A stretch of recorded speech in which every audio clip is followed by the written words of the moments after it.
Ya para jemaah sekalian, alhamdulillah dengan pengajian kita semalam kita telah selesaikan daripada syarat-syarat sah salat. Kita telah menyebutkan syarat sah salat itu ada beberapa perkara. Pertama, suci daripada hadas besar dan hadas kecil, dan juga suci daripada najis, dan kita dalam keadaan menutup aurat, menghadapkan kiblat, dan setelah masa waktu, dan mengenal akan yang mana yang fardu atau rukun dalam solat dan yang mana sunat. Dan demikian juga kita meninggalkan perkara-perkara yang membatalkan solat kita dan tanpa kita berkata-kata dalam solat dan tanpa kita menambah rukun dalam solat. Itulah dia beberapa syarat-syarat sahnya solat. Dalam membicarakan tentang syarat sah salat daripada masalah kucing, bulu kucing, ada juga orang bertanya, kita tengah semayang, kucing datang menggesel-gesel kat kaki kita atau di kain telekong kita, apakah batal solat kita? Jawapannya, kucing itu kalau masih hidup, dia adalah suci. Suci pada seluruh tubuh badannya, dan bulunya pun suci selagi ada di atas badannya.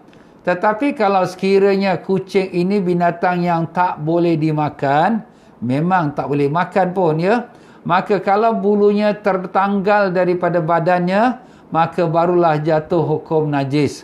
Tapi kalau sikit, 1-2 helai, maka dimaafkan. Tapi kalau ada 3 atau lebih, maka itu dah kira banyak, dan banyak itu dah kira hukum najis. Jadi di sini dengan semata-mata kucing menggesel kat kaki kita, maka itu bukan berarti terus solat kita batal. Sebab kita pun tak tahu bulu dia tertanggal ke tidak. Melainkan kalau lepas solat kita tengok ada bulu dia melekat kat kain kita, maka dengan itu solat kita tadi, kalau bulunya lebih pada 3 helai, maka wajiblah kita ulangi kembali solat kita kerana solat kita menanggung najis. Jadi sebab tu di sini baiknya bila kita nak solat, kita pastikan bahawa kucing-kucing kita ni tidak berada dalam tempat bilik kita solat, atau kita tutupkan pintu bilik kita tu. Jadi dengan itu kita terpelihara daripada gangguan kucing. Dan demikian juga kalau bulu kucing sudah terkena pada telekung kita atau kain kita, maka di sini adakah kita wajib membasuh kain kita atau telekung itu?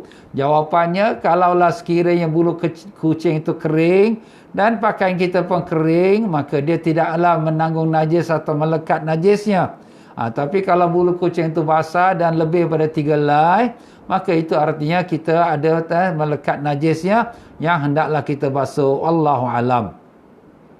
Begitulah dia tuan-tuan dan puan-puan. Ada juga yang bertanya, kalau makmum itu sembahyang, dia tak dengar suara imam.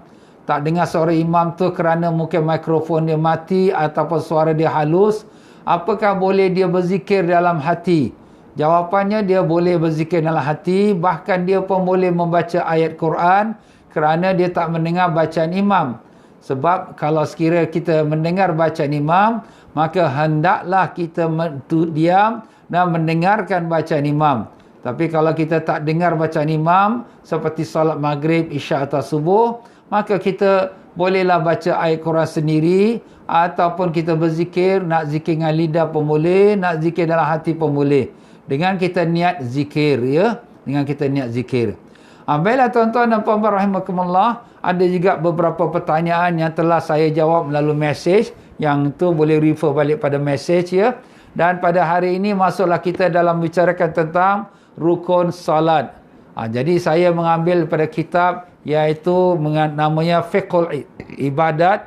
Fiqhul Ibadat maknanya kitab fikih bahagian ibadat, ya. Kitab ini telah disusun oleh seorang ulama kota Madinah Munawwarah, iaitulah Al-Habib Muhammad Amin bin Idrus Al-Idrus, seorang Ahlul Bait keluarga Nabi SAW yang bermukim di Madinah dan murid yang terunggul kepada seorang alim yang faqih, yang allamah, yang sangat alim, yang digelarkan Syafi'i kecil, iaitulah Al-Habib Zain bin Smith. yang berada di kota Madinah. Kedua-dua mereka masih lagi hidup. Semoga Allah panjangkan usia mereka berdua dalam sihat walafiat dan diberkati ilmu mereka dan dirahmati kedua mereka itu dan dikurniakan keberkahan ilmu mereka kepada kita semua dengan berkat Rasulullah sallallahu alaihi wasallam. Kita hadiahkan suratul Fatihah. A'udzubillahi minasyaitonir rajim. Bismillah. Alhamdulillah rabbil alamin. Iyyaka na'budu wa iyyaka nasta'in. Shiratal ladzina an'amta 'alaihim. Alhamdulillah, ya para jemaah sekalian, dalam membicarakan rukun salat. Jadi rukun itu dari segi bahasa ialah sesuatu yang paling kuat. Itu rukun. Macam kita kata fondasi. Tempatnya kita bangunkan bangunan rumah, rukun, tanah yang tempatnya berdiri tiangnya. Itu rukun dari segi bahasa. Adapun rukun dari segi hukum syarak, iaitu sesuatu yang tak boleh sama sekali ditinggalkan dalam sesuatu ibadat. Andai kata kalau ditinggalkan, maka tak salah ibadat itu. Jadi begitulah dia dalam salat. Kita ada 13 rukun salat. Salah satu daripadanya kalau ditinggalkan, maka tidak sahlah salat kita. Jadi secara ringkas 13 rukun salat itu ialah pertama, niat melakukan salat dalam hati, niat. Yang kedua ialah mengucapkan takbiratul ihram. Yang ketiga, berdiri bagi yang mampu pada salat fardu. Keempat ialah membaca suratul Fatihah. Yang kelima, melakukan rukuk. Yang keenam, melakukan i'tidal. Yang ketujuh, melakukan sujud 2 kali. Dan yang ke-8, melakukan duduk di antara 2 sujud. Dan yang ke-9, membaca tasyahud akhir. Yang ke-10, melakukan duduk duduk untuk tasyahud akhir. Yang ke-11, membaca selawat pada Nabi Sayyidina Muhammad sallallahu alaihi wasallam di tasyahud akhir. Dan yang ke-12, mengucapkan salam. Dan yang ke-13, tertib pada sebahagian rukun-rukun salat. Itu secara ringkas 13 rukun salat. Jadi kalau orang bertanya pada kita, apakah berapa rukun salat? Jawapannya 13. Tapi dalam kita mengatakan 13 rukun salat itu, apa-apa dia? Maka itulah dia perlu kita sekarang bahaskan dia dengan satu persatu. Pertama ialah daripada rukun salat pertama ialah niat. Jadi kalau sekiranya kita sebelum kita masuk dalam membicarakan rukun pertama, jadi rukun salat ini yang 13 terbagi pada 4 bahagian. 4 bahagian tu apa dia? Saat pertama, rukun qauli, rukun yang bercakap, yang kita keluarkan lafaz kita. Rukun qauli, qauli itu perkataan. Apa dia rukun qauli? Dia ada 5. Pertama ialah takbiratul ihram, kedua ialah membaca Fatihah, ketiga ialah tasyahud akhir, keempat membaca salam kepada selawat pada Nabi sallallahu alaihi wasallam pada tahiyat akhir, yang kelima salam yang pertama. Ini semua yang kita baca, yang kita keluarkan suara. Itu namanya rukun qauli, rukun perkataan. Ada 5. Dan ada pula rukun fi'li, rukun perbuatan. Rukun fi'li. Apa dia rukun fi'li? Rukun fi'li pun ada 5 juga, ada 6. Rukun fi'li ada 6. Pertama berdiri, kedua rukuk, ketiga i'tidal, keempatnya sujud, kelima duduk di antara 2 sujud, dan yang keenamnya lah duduk tasyahud akhir. Ini nama rukun fi'li, rukun perbuatan. Jadi ada rukun qauli 5, ada rukun fi'li 6. Dah jadi berapa? Dah jadi 11. Dan ada rukun ma'nawiyah. Ma'nawiyah tu mana yang kita faham. Apa dia? Iaitu tertib. Tertib tu mengikut susunan satu persatu, tak boleh tunggang langgang. Dan rukun yang akhir sekali ialah rukun yang dinamakan dia rukun wahid, iaitu rukun qalbi. Rukun qalbi itu apa? Rukun dalam hati. Apa dia? Iaitu niat. Jadi begitulah dia tuan-tuan dan puan-puan, 13 rukun dalam ibadat salat ini. Ada namanya rukun qauli ada 5, ada nama rukun fi'li ada 6, ada nama rukun ma'nawi yang iaitu tertib 1, dan ada rukun qalbi iaitu niat dalam hati. Itulah dia 4 bagai jenisnya rukun. Baik, kita pergi pada rukun yang pertama iaitu niat. Pertama sekali, niat. Di manakah tempat niat? Tempat niat itu di dalam hati. Dan sunat untuk melafazkan supaya lidah dapat membantu hati tatkala berniat. Dan agar dapat mengamalkan pendapat ulama yang mengatakan bahawa hukum melafazkan niat adalah wajib. Jadi dalam segi pendapat yang terkuat, melafazkan niat itu adalah sunat. Tapi yang menjadi rukun ialah niat dalam hati. Cuma melafazkan lidah kita, usalli fardaz zuhri umpamanya, maka itu adalah sunat pada kebanyakan ulama mazhab Syafi'i rahimahullah ta'ala. Kenapa sunat? Kerana dia membantu untuk supaya hati kita ingat apa yang kita nak jatuhkan niat apabila kita mengangkat takbiratul ihram. Jadi sebelum kita salat, kita pun menghadirkan hati kita. Usalli fardaz zuhri, aku salat fardu zuhur 4 rakaat. Kita hadirkan hati kita. Kita ucapkan tu, lidah tu sebagai mengingatkan kita apa yang kita nak niat. Bila kita takbir Allah, kita pun senang niat. Aku salat fardu zuhur 4 rakaat tunai kerana Allah. Umpamanya. Jadi itulah dia dihukumkan sunat. Apabila kita kata hukum sunat, ada juga setengah ulama kita yang mengatakan wajib. Jadi apabila mengatakan wajib, mestilah kita ucapkan. Kenapa pula kata wajib? Kerana dia menolong yang wajib. Ma la yatimul wajib illa bihi fahuwa wajibun. Ini satu kaedah usul fikih. Sesuatu yang wajib yang tak sempurna melainkan dengan sesuatu itu, maka sesuatu itu menjadi wajib.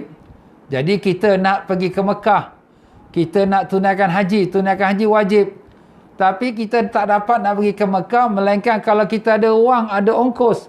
Maka mendapatkan wang, mendapatkan ongkos nak pergi haji menjadi wajib.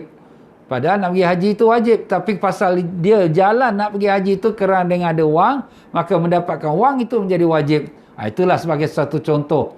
Jadi macam tu juga kita nak niat. Niat ini wajib. Tetapi oleh kerana nak masuk niat tu susah, melainkan kalau kita ingatkan dia, usalli fardaz zuhri, ingatlah aku nak salat fardu zuhur.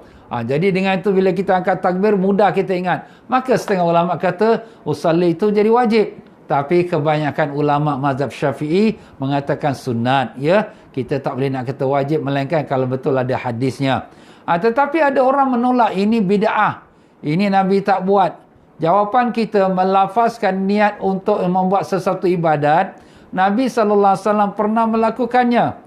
Nabi SAW pernah apabila datang ke rumah Siti Aisyah radhiyallahu anha, tanya, ada tak apa-apa makanan? Siti Aisyah kata, tak ada apa ya Rasulullah. Maka Nabi berkata, inni saim. Kalau macam tu, hari ini aku puasa. Jadi Nabi niat dalam hati, tapi Nabi lafazkan, aku puasa. Kalau gitu, hari ini aku puasa. Jadi di sini menunjukkan Nabi melafazkan niat. Jadi berarti melafazkan niat bukan satu perkara baru, tetapi pernah dilakukan Nabi SAW. Jadi itulah dia pegangan ulama mazhab Syafi'i. Dan demikian juga kalau dia membantu sesuatu ibadat, maka dia menjadi pahala. Apabila mendapat pahala, maka itu sunat.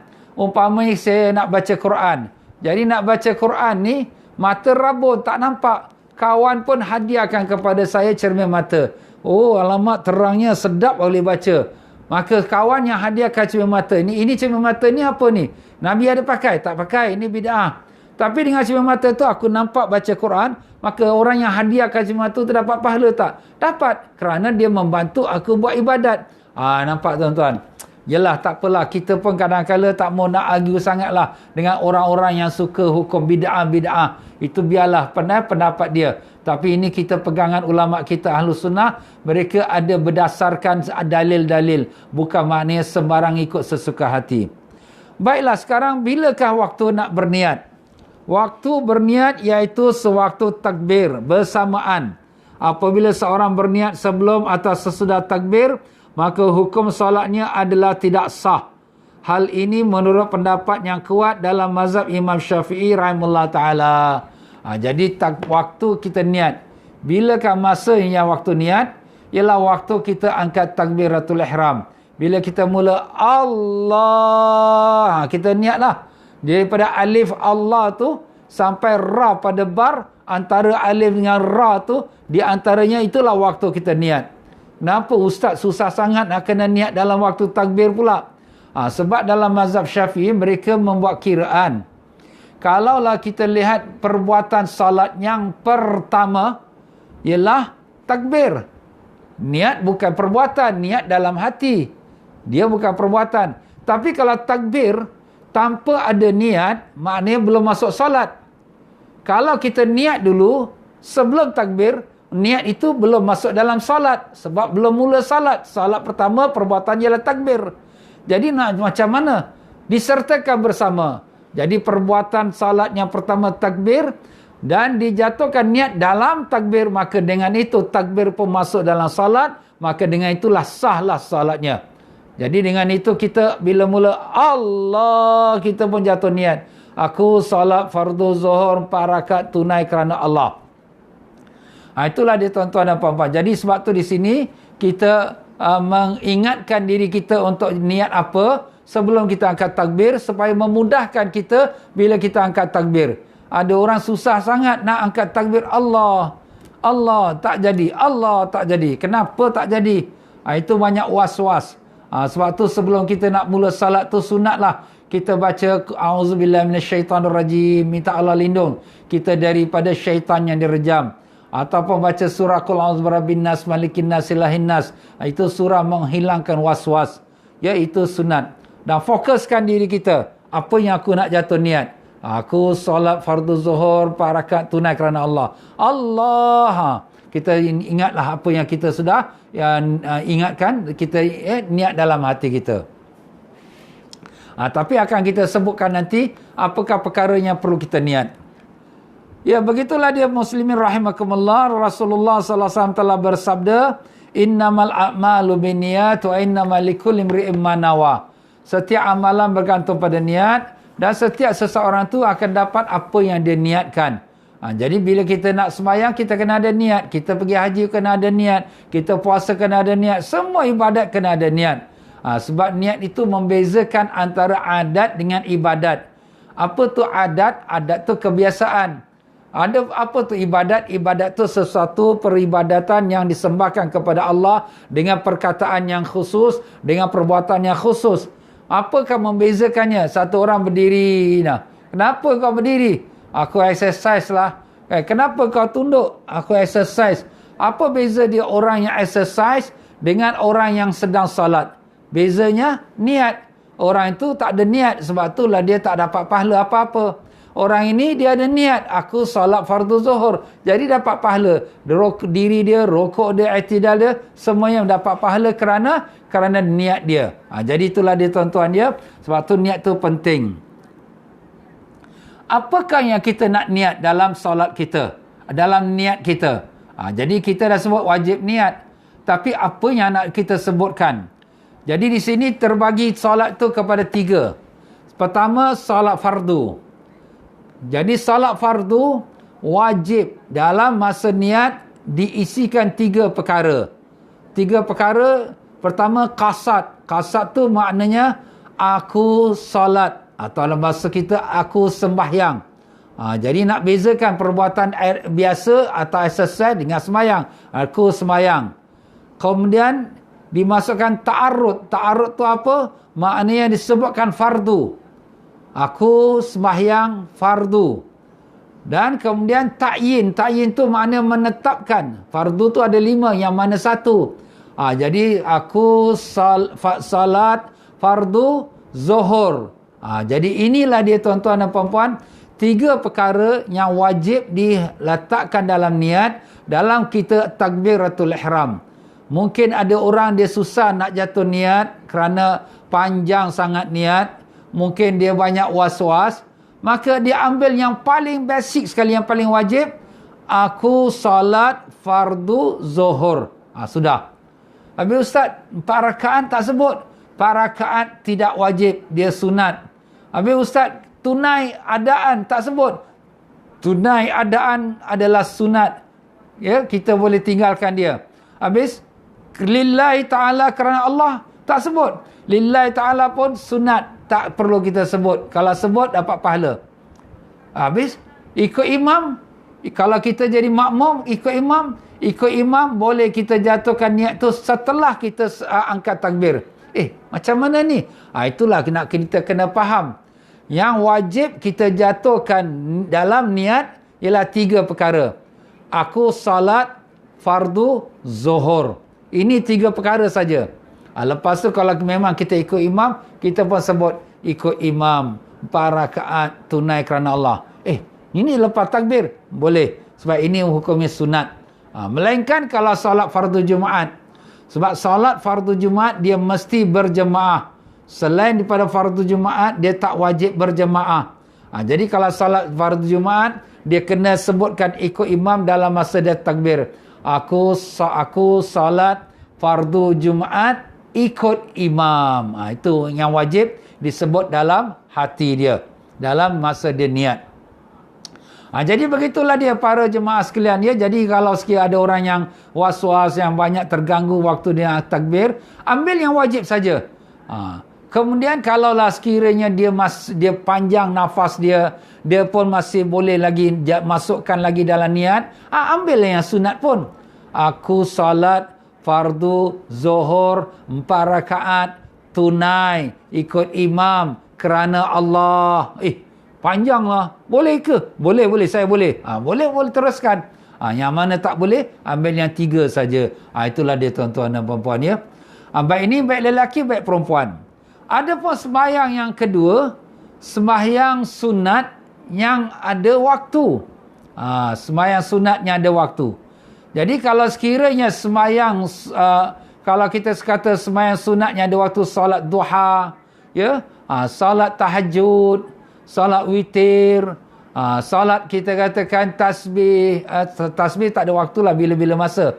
Tapi ada namanya. Jadi kalau solat-solat yang memang ada namanya dan ada waktunya, maka kita sebutkanlah nama solat itu. Tak perlu nak sebut sunat pun tak apa. Aku solat duha. Aku solat witir. Aku solat tarawih. Jadi ini semua dia tak perlu sebut sunat. Kalau orang tu susah jatuh niat lah. Kalau dia senang nak tambah-tambah lagi, jatuhlah niat. Aku solat sunat tarawih, ikut imam 2 rakaat kerana Allah. Tak apalah. Dia panjang nafas dia pun tak ada gangguan. Tapi kalau sekiranya kita ada gangguan, susah nak jatuh niat, yang wajibnya solat sunat yang ada waktu ini, kita sebutkan saja nama dia. Aku salat duha. Aku salat tarawih. Aku salat witir. Umpamanya. Baiklah. Kalaulah kita salat sunat qabliyah ba'diyah. Ya. Salat sunat qabliyah ba'diyah ini, dia mengiringi salat fardu. Jadi salat qabliyah ba'diyah ni, misal kata zuhur. Zuhur, maghrib, isyak. 3 salat ini, salat fardu ni ada qabliyah, ada ba'diyah. Jadi kita kena sebutkan qabliyah atau ba'diyah. Umpamanya aku salat sunat zuhur qabliyah. Jadi kita takyinkan, kita confirmkan.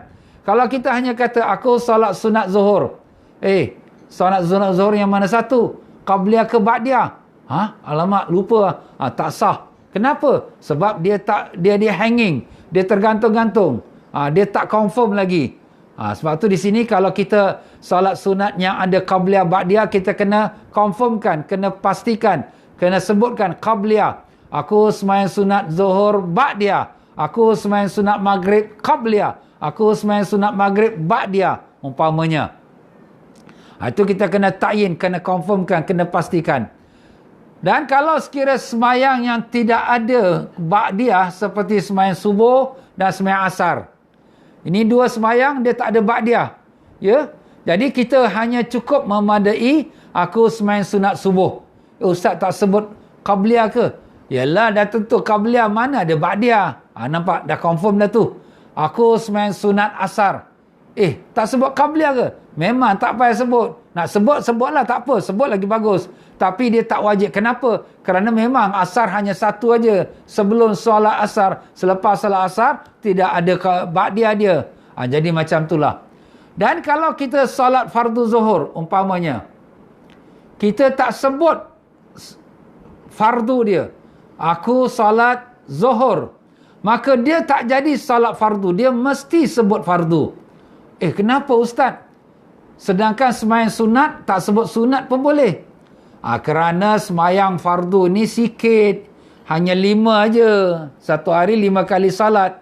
Jadi kalau sekiranya 5 kali nak sebut fardu, bukanlah susah sangat. Tapi kalau sekiranya semayang sunat, banyak. Jadi kalau terlupa nak sebut sunat, alamak tak sah pula. Kan dah jadi susah. Jadi sebab tu, semayang sunat, tak disyaratkan sebut sunat. Jadi kalau sekiranya kita semayang fardu zuhur, kita sebut aku salat zuhur, dia tak jadi fardu zuhur. Dia jadi salat sunat zuhur. Tapi sunat zuhur ada 2. Qabliyah atau ba'diyah. Tak disebutkan juga. Maka tak sah niat dia. Tak sah niat, tak sah salat. Innamal amalu biniat. Itulah dia para jemaah sekalian ya. Alamak Ustaz, peninglah macam mana ni? Okeylah, saya simplifykan, mudahkan. Bila kita sembahyang fardu, wajib sebut 3 perkara. Aku solat fardu zuhur. Zuhur ke, maghrib ke, isyak ke, subuh ke. Itu 3 perkara aja. Aku solat fardu zuhur. Kalau kita sembahyang sunatnya ada waktu, kita sebutkanlah 2 perkara. Aku solat duha. Tak sebut sunat pun tak apa. Aku salat witir. Ya. Kalaulah salat tu sunat qabliyah ba'diyah, aku salat zuhur qabliyah. Aku salat isyak ba'diyah. Jadi kita tambahkan ba'diyah qabliyah kalau ada semayang macam tu. Itulah dia saja. Yang ketiganya salat yang tak ada waktu. Yang tak ada waktu tu boleh dibuat bila-bila masa. Seumpama orang yang dia duduk-duduk, dia tak ada apa nak buat. Aku nak semayang sunat. Semayang sunat apa kau ni? Tak ada, tambah-tambah pahala je. Itu namanya sunat mutlak. Sunat yang tak ada berwaktu. Jadi kalau itu, dia cuma cukup satu je. Aku salat. Dah, itu saja ni. Aku salat. Nak sebut duha bukan waktu duha. Nak sebut witir bukan witir. Saja tambah-tambah ibadat. Jadi sebut aku salat. Tapi yang nak tambah 2 rakaat kerana Allah, itu semua sunat ya. Jadi kita dah faham mana yang wajib kita niat dalam salat dan mana yang tak wajib kita sebut dalam salat.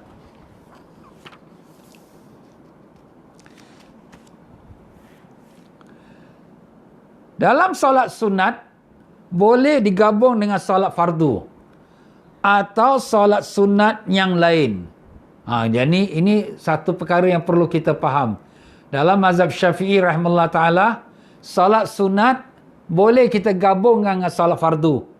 Dan ataupun boleh gabung dengan salat sunat yang lain. Umpamanya, kita ambil wuduk. Kita ambil wuduk, selepas ambil wuduk, kita masuk masjid, kita pun sembayanglah sunat tahiyatul masjid dan wuduk dua-dua. Boleh Ustaz? Boleh. Habis dapat pahala dua-dua. Dapat pahala dua-dua. Aku sembahyang sunat tahiyatul masjid dan wuduk kerana Allah. Nampak? Ataupun dia salat sunat dengan salat fardu. Dia dah ambil wuduk, kemudian lepas tu masuk masjid, sudah mula qamat sembahyang. Nak sembahyang zuhur, ikut imam. Dia pun niat aku salat fardu zuhur dan sunat wuduk dan sunat tahiyatul masjid ikut imam kerana Allah. Boleh ke? Boleh. Semayang sunat boleh digabungkan dengan semayang sunat yang lain. Semayang sunat boleh digabungkan dengan salat fardu. Tetapi salat fardu tak boleh gabung dengan salat fardu. Aku salat fardu zuhur dan asar. Tak boleh, tak boleh. Itu dah 2 fardu, tak boleh. Boleh, dia kena asing-asing, sendiri-sendiri. Macam itulah dia tuan-tuan ya. Di sini ada 2 pendapat ulama besar kita, iaitu Imam Ramli dengan Imam Ibn Hajar. Imam Ramli di Mesir, Imam Ibn Hajar di Mekah. Dua-dua ni ulama besar dalam mazhab Syafi'i rahimahullah ta'ala. Andai kata lepas kita berwuduk, kita nak sembahyang tahiyatul masjid, Kita tak dapat nak buat wuduk, solat wuduk, tak dapat solat tahiyatul masjid kerana imam sudah mula solat. Kita pun terus masuk Allah Akbar ke sembahyang fardu zuhur, ikut imam. Dapat sama-sama pahala solat sunat wuduk dan solat sunat tahiyatul masjid kerana memang kita asalnya nak buat solat sunat wuduk dan tahiyatul masjid. Walaupun kita tak jatuh niat. Kenapa? Sebab itu memang masa dia. Kita masuk masjid, tahiyatul masjid. Kita lapis wuduk, kita masuk sunat wuduk. Tapi dah qamat kita ikut imam. Tapi Imam Ibn Hajar kata tak dapat pahala semua itu melainkan apa kita niat. Kalau kita tak niat sunat tahiyatul masjid, wuduk bersama-sama dengan salat fardu, maka tak dapatlah pahala sunat-sunat tu. Jadi itu dua pendapat berbeza. Tapi mudah-mudahan Allah Ta'ala menerima amalan kita, ya. Kita masuk masjid memang kita nak sembahyang sunat tahiyatul masjid, nak sembahyang sunat wuduk. Tetapi dah qamat, kita pun salat, kita lupa nak masukkan niat tahiyatul masjid dan wuduk, tapi kita dapat dikirakan pahalanya juga sama. Alhamdulillah, mudah-mudahan. Ya. Kemudian masalah seterusnya, masalah yang berhubung dengan niat salat. Dalam niat salat ini kita tahu ada adaan dan qadaan. Adaan tu mana tunai. Qadaan tu mana yang qada. Tunai tu mana tunai dalam waktunya. Sembahyang zuhur antara pukul 1 sampai pukul 4 suku umpamanya. Memang dalam waktunya pukul 3 kita salat zuhur. Maka itu namanya adaan tunai. Perkataan adaan tidak wajib. Ya, kalau tak sebut tak ada apa-apa. Sebab kita dah sebut tadi, yang wajib jatuh dalam niat ialah 3. Aku salat fardu zuhur. Itu 3. Tapi nak tambah adaan, kalau memang dalam waktunya, itu yang baik. Tapi kalau kita salat di luar waktu, zuhur dah habis dah. Alamak, aku terlepas main zuhur lah. Aku dah tertinggal. Habis macam mana? Kena qada. Habis kita dalam kita punya niat, kita sebutkan qadaan. Aku salat fardu zuhur qadaan. Atau qada. Ya? Jadi ini namanya salat qada. Macam tu juga orang-orang yang dia tertinggal salat waktu dia muda-muda. Sekarang dia Alhamdulillah, Allah dah bagi hidayat, dia dah taubat. Habis sekarang saya nak kena qada tak Ustaz? Yang mana saya tinggalkan dulu? Ya, kena qada. Sebab itulah keempat-empat imam mazhab, Syafi'i, Maliki, Hambali, Hanafi, rahimahumullah, semoga Allah merahmati mereka semua, telah bersepakat ijma' wajib qada salat yang ditinggalkan, yang sengaja atau yang tak sengaja. Dua-dua wajib. Jadi begitulah dia tuan-tuan dan puan-puan. Bila kita salat qada, kita sebutlah qadaan. Jadi di sini kita, kalaulah tersilap kita, waktu kita niat qada, kita ingat waktu zuhur dah habis dah. Kita pun ni Allah ke sembahyang fardu zuhur qada. Sekali lepas sembahyang, rupa-rupanya time kita masih lagi zuhur ada lagi. Habis macam mana? Kalau ada tersilap tak sengaja, sah niat kita itu, ya. Tapi jangan disengajakan. Kita salat qada tapi kita niat adaan, tak boleh. Ya, itu tidak sah niat dia itu, ya.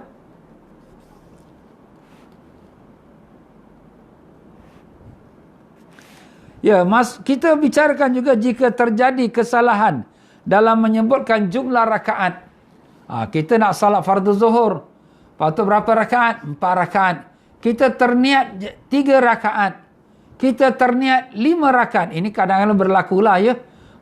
Sebab kadang-kadang kita diganggu oleh nafsu, oleh syaitan. Jadi kita bila niat Allah, aku salat fardu zuhur 3 rakaat. Kena 3 rakaat. Ini dah habis dah kita punya nafas di kita. Nak macam mana nak betulkan ini?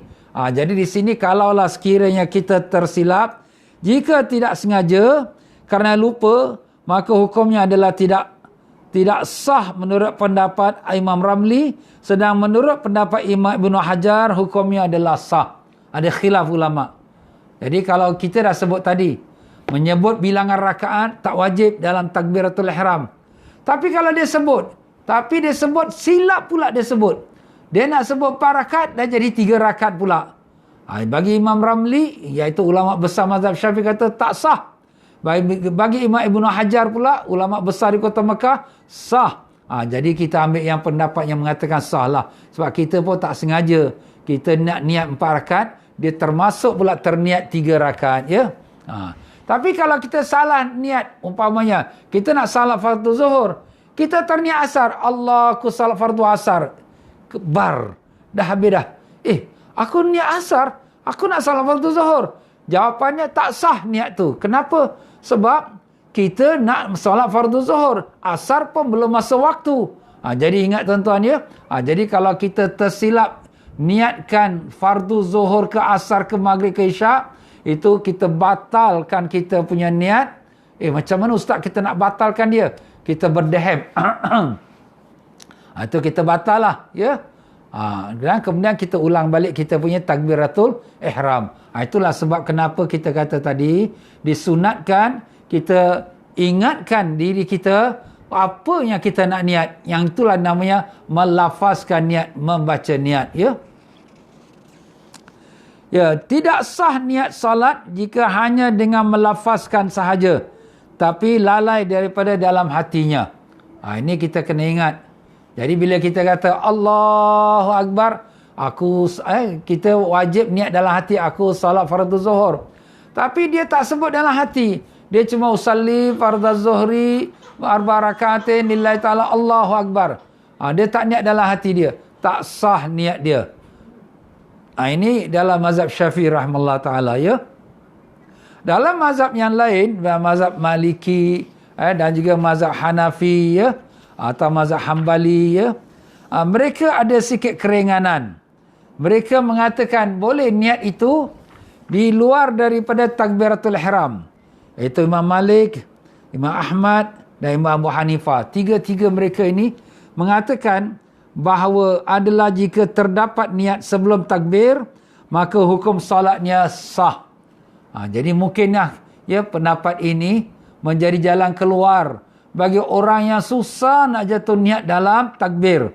Umpamanya dia takbir susah nak masuk. Syaitan, itulah cerita dia. Habis ustaz macam mana ni saya nak salat ni? Dia niat dulu dalam hati dia. Usalli fardhu zuhri, aku salat fardu zuhur 4 rakaat tunana kerana Allah. Allahu Akbar. Tak niat lagi dalam Allah Akbar ke? Aku susahlah nak niat dalam takbir. Tapi ini hanya seketika. Keadaan yang sangat memerlukan. Itulah namanya darurat, ya. Kalau tidak, Allah Akbar. Allah Imam sampai ada rokok pun dia masih Allah Akbar. Ini masalah besar, ya. Sebab tu di sini kita ambillah jalan keluar. Kalau dalam masalah ini kita bolehlah berpegang pada pendapat imam-imam yang lain. Imam Malik, Imam Ahmad Hambali, Imam Hanafi. Tiga-tiga imam ni mengatakan boleh kita niat sebelum kita angkat takbir. Tapi jangan berpisah lama. Lepas dah jatuh niat, aku salat fardu zuhur 4 rakaat tunai ikut imam kerana Allah. Allahu Akbar. Lepas tu cepat-cepat sikit, ya.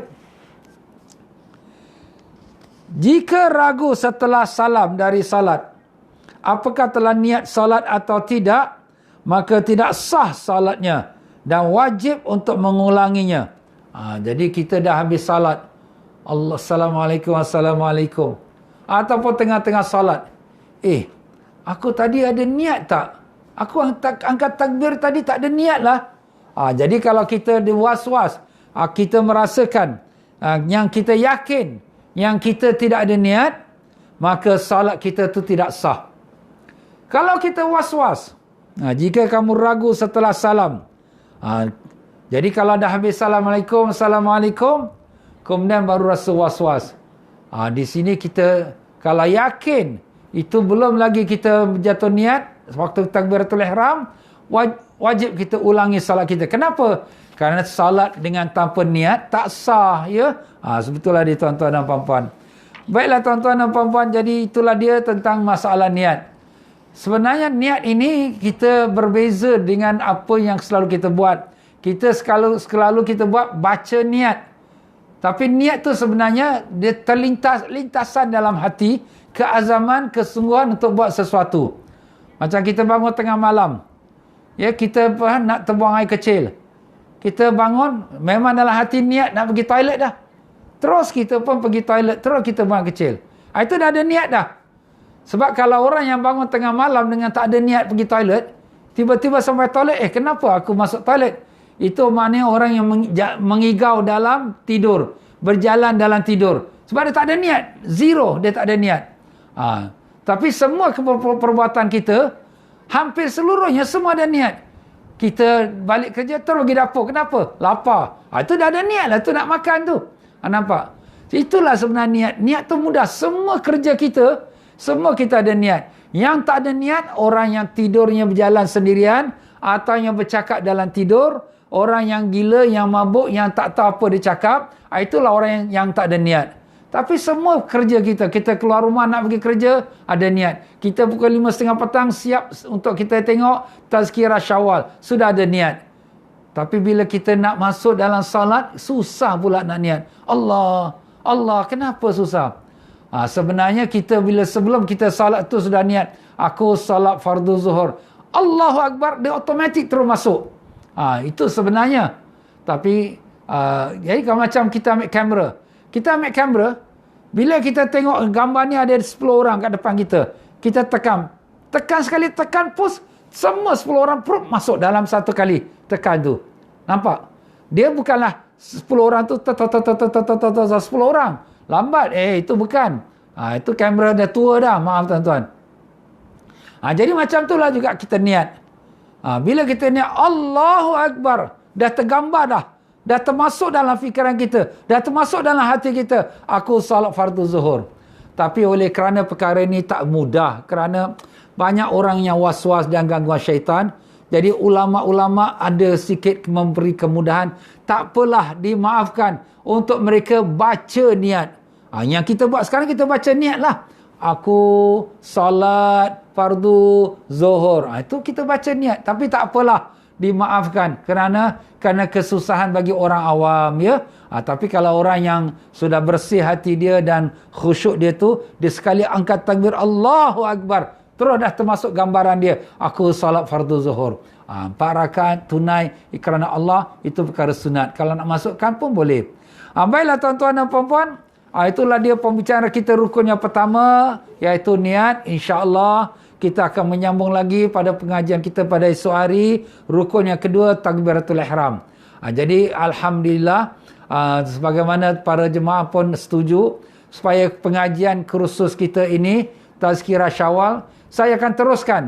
Ya, teruskan jam 5.30 petang tiap-tiap hari. Selagi Allah bagi saya sihat walafiat, insya-Allah panjang umur, boleh kita teruskan. Dan kalaulah sekiranya para jemaah yang bekerja, pergi kerja tak apa. Balik kerja, dia boleh buka FB TM for Travel dan dia boleh tengoklah rakaman yang sudah ada. Sebab setiap kali bila saya sampaikan, semua ni recorded dan masuk dalam FB saya. Dan insya-Allah saya pun akan masukkan dalam YouTube. Jadi tuan-tuan boleh tengoklah ya dalam YouTube. Dalam YouTube tu mungkin lewat seharilah ya. Dan juga yang dalam FB.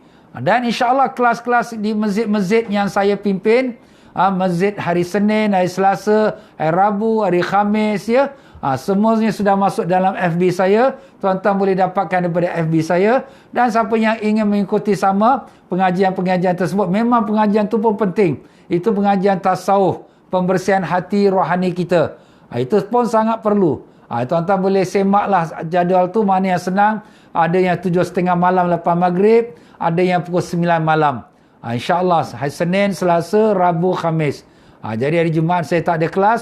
Hari Sabtu, Ahad pun saya tak ada kelas. Biasanya ada kelas kursus haji. Tapi sekarang ini kita KIV dulu.